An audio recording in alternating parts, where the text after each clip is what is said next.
अस्सलाम वालेकुम दोस्तों, की हाल चाल है? तबीयत से ठीक है? मैं हूं रफ़ाक अली और आप देख रहे हैं यूट्यूब चैनल। अच्छा यार, बारिश ने तो इन्ने हालात खराब करते थे कि बकरा ईद की कुर्बानी सी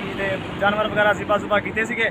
तो कपड़े कुपड़े पाए नहीं देने क्योंकि मौसम बड़ा ख़राब सी और बारिश ने तबाही की पी कि ना कोई नवे ड्रैस पाया ना कोई यानी कि घूमन फिरना गया। और अल्लाह खैर करे, अज मौसम थोड़ा ठीक होया तो कपड़े कुपड़े पाए तो अपने दो छोटे भैन मैं क्या चलो यार वो कोई यादगार वास्ते कोई अपनी यानी कि यूट्यूब वास्ते कोई वीडियो तैयार करिए और अल्लाह खैर करे तो दिखावे अपने पार्क के दौरान आए हुए हैं तो तुमने इतने माहौल वगैरह दिखावे की चीज़ पई है पार्कों के अल्लाह खैर करे। वाओ, शेर शेर चेक करो काशी किडे किडे बड़े शेर पे शेर तो बड़े हैं दो ही है दो आ पानी का नज़ारा भी रखा हुआ साथ ना वाह जी वाह यार की है कि एक मोबाइल लिया हुआ बंदा आपका यानी कि सिस्टम यादगार वास्ते या अपने बचपन हम साढ़ा बचपन गुजारन वास्ते कोई ना कोई सिस्टम बंदा बना लेंदा कि यार अपने बच्चों को दिखावांगे गाँव बड़े होवांगे बड़े हो गए अपने बच्चों को दिखावांगे कि असी बचपन के की पंगे करते रह गए कि किस तरीके असी अपनी जिंदगी को खुशहाली वास्ते यादगार वास्ते की कुछ नहीं किया कि बस एवं रिश्तेदार गल्लां करन शेर होंगे आ जी एवं आ जी एवं इन्हूं पता मिलता की आ लभदा की आ ना कुछ भी लगे जो नसीबा होएगा सानू मिल जाएगा साड़ी जो नसीबा होएगा ना सानू जी चीज़ मिलनी है ना वो मिल के रहेगी अल्लाह की ज़ात आ देने वाली कि बस जो रिश्तेदार लोग होंगे ना वो हर किसी का मकसद यही होंगे कि यार इन्हूं इस काम तो रोकिए इन्हूं इस काम तो ऐ करिए कल फजूल एवं ना कोई गल ना कोई बात जी ये एवं मूँह चक के स्टिक ली फिरता बैल ली फिरता एवं करता यार तुहानू कोई मसला तो नहीं है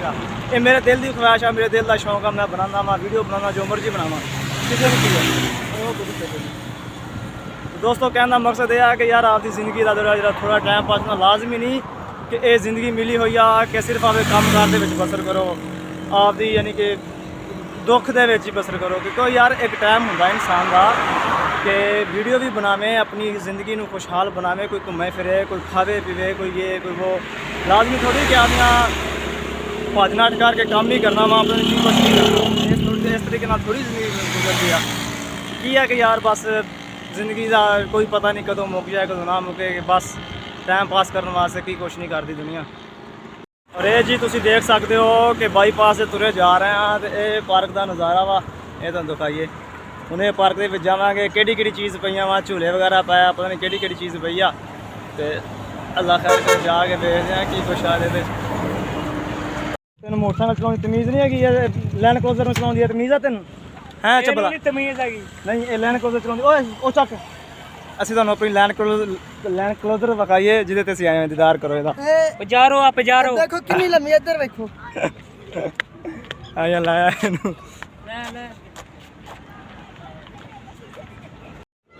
ये देखो जी बड़े बड़े बड़े शेर रखे इन्होंने पार्क के पत्थर के बना के चढ़िए उत्ते इन्होंने पत्थर देख प्लस कटा की पत्थर आ कि चीज़ की चीज़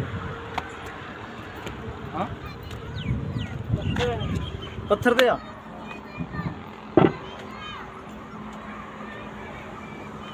तस्वीर बना लीजिए तो मैं कहता है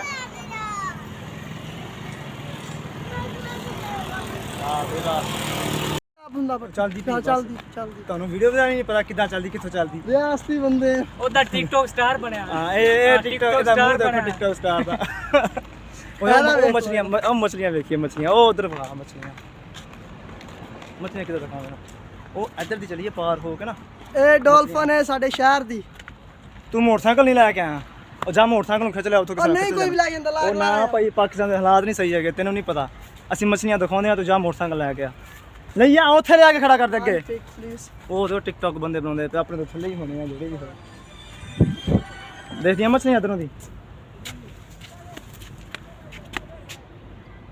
ए जी समुंदर चो आइयां चल के बल बल भी पकड़ी हुई समुंदर दी मछलियां तुहानू दिखाइए मछलियां दिखाइए तुहानू ए देखो जी हेलो आओ मछलियां ओए मोबाइल डिग गया ये आईफोन नहीं तो जो आप मोबाइल ली फिर नुकसान ही ना करा लीए लेना देना तो बाकी किसी को लै यार मोटरसाइकिल लाया उतो खिंच जाना किसी ना वो काशी टिकटॉक स्टारा ने मिलिए माशाल्लाह जी माशाल्लाह।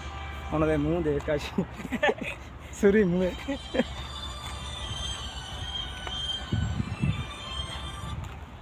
हेलो माशाल्लाह माशाल्लाह